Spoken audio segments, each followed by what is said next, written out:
ದಿನವಿಡೀ mobile scroll ಮಾಡ್ತಾ ಅದರೊಳಗೆ ಮುಳುಗಿ ಏಳುವವರು ಹಲವರಿದ್ದಾರೆ. ಉದ್ದೇಶವೇ ಇಲ್ಲದೆ ಪ್ರಯೋಜನವೂ ಇಲ್ಲದೆ ಗಂಟೆಗಟ್ಟಲೆ ಫೋನ್ ತೀಡೋದಕ್ಕೆ ಡೂಮ್ ಸ್ಕ್ರೋಲಿಂಗ್ ಸಿಂಡ್ರೋಮ್ ಅಂತ ಕರೆಯಲಾಗುತ್ತೆ. ಅಷ್ಟಕ್ಕೂ ಸ್ಕ್ರೋಲಿಂಗ್ ಎಂಬ ಈ ಸಮಸ್ಯೆಯ ಚಕ್ರವ್ಯೂಹ ಎಷ್ಟು ಅಪಾಯಕಾರಿ ಅಂತಲೇ ತೋರಿಸ್ತೀವಿ ನೋಡಿ. ಏನಿದು ಡೂಮ್ ಸ್ಕ್ರೋಲಿಂಗ್ ಸಿಂಡ್ರೋಮ್? ಸ್ಕ್ರೋಲಿಂಗ್ ಎಂಬ ಸಮಸ್ಯೆಯ ಚಕ್ರವ್ಯೂಹ. ಇತ್ತೀಚೆಗೆ ಎಲ್ಲರಿಗೂ ಮೊಬೈಲ್ ಫೋನಿನ ಗೀಳು ಹೆಚ್ಚಾಗಿದೆ. ಮೊದಲೆಲ್ಲ ಮೊಬೈಲ್ ಫೋನ್ ಕೇವಲ ಮಾತುಕತೆಗೆ ಮೀಸಲಾಗಿತ್ತು. ಈಗಂತೂ ಹಿರಿಕಿರಿಯರೆನ್ನದೆ ಎಲ್ಲರೂ ಸಾಮಾಜಿಕ ಮಾಧ್ಯಮ, ಸುದ್ದಿ, ಸಂಗೀತ, ಸಿನಿಮಾ ಹೀಗೆ ಹಲವಾರು ಕಾರಣಗಳಿಗಾಗಿ ಮೊಬೈಲ್ ಫೋನಿಗೆ ಸದಾಕಾಲ ಅಂಟಿಕೊಂಡವರೇ ಆಗಿದ್ದಾರೆ. ಹದಿಹರೆಯದವರಂತೂ ಮೊಬೈಲ್ ಫೋನನ್ನ ಸ್ಕ್ರೋಲ್ ಮಾಡುತ್ತಾ ಕುಳಿತರೆ ಮುಗಿಯಿತು. ಅದೆಷ್ಟು ಸಮಯ ಸ್ಕ್ರೋಲಿಂಗ್ ಮಾಡುತ್ತಾರೋ ತಿಳಿಯುವುದಿಲ್ಲ. ಇದರಿಂದ ಅನೇಕ ದೈಹಿಕ ಮತ್ತು ಮಾನಸಿಕ ದುಷ್ಪರಿಣಾಮಗಳು ಉಂಟಾಗುತ್ತವೆ. ಇಂತಹ ದುಷ್ಪರಿಣಾಮಗಳಲ್ಲಿ ಒಂದು ಡೂಮ್ ಸ್ಕ್ರೋಲಿಂಗ್ ಸಿಂಡ್ರೋಮ್. ಸ್ಕ್ರೋಲಿಂಗ್ ಸಿಂಡ್ರೋಮ್ ಎಂದರೇನು? ಡೂಮ್ ಸ್ಕ್ರೋಲಿಂಗ್ ಸಿಂಡ್ರೋಮ್ ಎಂದರೆ ನಕಾರಾತ್ಮಕ ಸುದ್ದಿ, ಸಾಮಾಜಿಕ ಮಾಧ್ಯಮ ಅಥವಾ ದುಃಖಕರ ವಿಷಯವನ್ನ ಮೊಬೈಲ್ ಫೋನ್ನಲ್ಲಿ ಸಮಯದ ಮಿತಿಯಿಲ್ಲದೆ ಅತಿಯಾಗಿ ಸ್ಕ್ರೋಲ್ ಮಾಡುವ ಅಭ್ಯಾಸ. ಸರಳವಾಗಿ ಹೇಳಬೇಕೆಂದರೆ ಡೂಮ್ ಸ್ಕ್ರೋಲಿಂಗ್ ಎನ್ನುವುದು ಸುದ್ದಿ ಮತ್ತು ಮಾಹಿತಿಯನ್ನು ಹುಡುಕುವ ಕಡ್ಡಾಯ ಮತ್ತು ಅನುತ್ಪಾದಕ ಅಭ್ಯಾಸವಾಗಿದೆ. ಇದು ಆತಂಕ, ಖಿನ್ನತೆ ಮತ್ತು ಭಯದಂತಹ ಮಾನಸಿಕ ಆರೋಗ್ಯ ಸಮಸ್ಯೆಗಳಿಗೆ ಕಾರಣ ಆಗಬಹುದು. ಮೊಬೈಲ್ ಫೋನ್ ಸ್ಕ್ರೋಲ್ ಮಾಡುವ ಸಮಯ ಹೆಚ್ಚಾದಷ್ಟು ಈ ಸಮಸ್ಯೆಯ ಚಕ್ರವ್ಯೂಹದಲ್ಲಿ ಸಿಕ್ಕಿಕೊಳ್ಳುವ ಸಾಧ್ಯತೆ ಹೆಚ್ಚು. ಯಾವುದಾದರೂ ಒಂದು ಆಸಕ್ತಿಕರ ವಿಷಯವನ್ನ ಸಾಮಾಜಿಕ ಮಾಧ್ಯಮದಲ್ಲಿ ನೋಡಿದರೆ ಸಾಕು, ಮತ್ತೆ ಅದೇ ನಮ್ಮ ಮುಂದೆ ಬರುತ್ತದೆ. ಏಕೆಂದರೆ ಆನ್ಲೈನ್ ಪ್ಲಾಟ್ಫಾರ್ಮ್ಗಳಲ್ಲಿ ಬಳಕೆದಾರರ ಗಮನ ಸೆಳೆಯುವ ವಿಷಯವನ್ನ ತೋರಿಸಲು ಇಂಟರ್ನೆಟ್ನಲ್ಲಿ ಆಲ್ಗರಿದಮ್ಗಳನ್ನು ಬಳಸುತ್ತವೆ. ಈ ಆಲ್ಗರಿದಮ್ಗಳು ನಮ್ಮನ್ನ ಈ ಗೀಳಿನಲ್ಲಿ ಬೀಳಿಸುತ್ತವೆ. ನಾವು ಮತ್ತೆ ಮತ್ತೆ ಅದನ್ನೇ ನೋಡಲು ಬಯಸುತ್ತೇವೆ. ಹೀಗೆ ಪುನರಾವರ್ತಿತ ನಡವಳಿಕೆಗೆ ಪ್ರತಿಕ್ರಿಯೆಯಾಗಿ ಮೆದುಳಿನ ಒಳಗಿನ ಸಂಪರ್ಕಗಳು ಬದಲಾಗುತ್ತವೆ. ಡೂಮ್ ಸ್ಕ್ರೋಲಿಂಗ್ ಸಮಸ್ಯೆಯ ಲಕ್ಷಣಗಳು.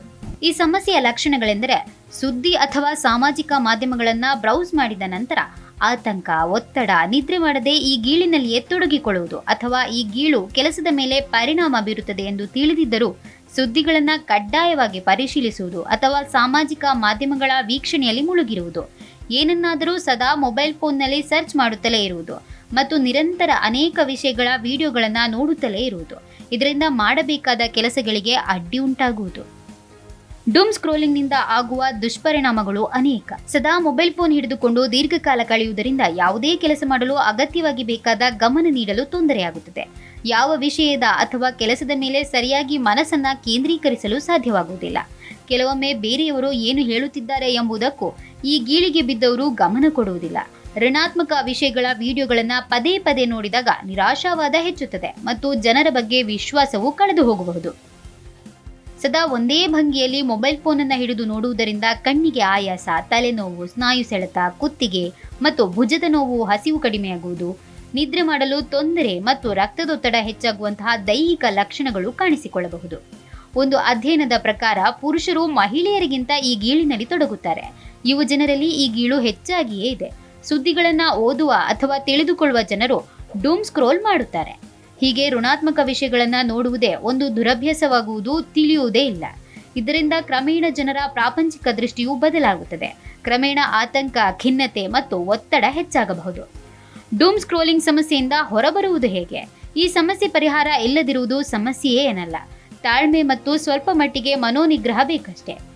ಮೊದಲಿಗೆ ಮೊಬೈಲ್ ಫೋನ್ನಲ್ಲಿ ಸುದ್ದಿ, ವಿಡಿಯೋ ಅಥವಾ ಸಾಮಾಜಿಕ ಮಾಧ್ಯಮಗಳನ್ನು ನೋಡಲು ಸಮಯವನ್ನು ಮಿತಿಗೊಳಿಸಬೇಕು. ಹೀಗೆ ಸಾಮಾಜಿಕ ಮಾಧ್ಯಮ, ಸುದ್ದಿ ಬಳಕೆಯನ್ನು ನಿರ್ಬಂಧಿಸಲು ಟೈಮರ್ಗಳು, ಟ್ರ್ಯಾಕರ್ ಅಥವಾ ಅಪ್ಲಿಕೇಶನ್ಗಳನ್ನು ಲಭ್ಯವಿದೆ. ಅವುಗಳನ್ನು ಬಳಸಬೇಕು.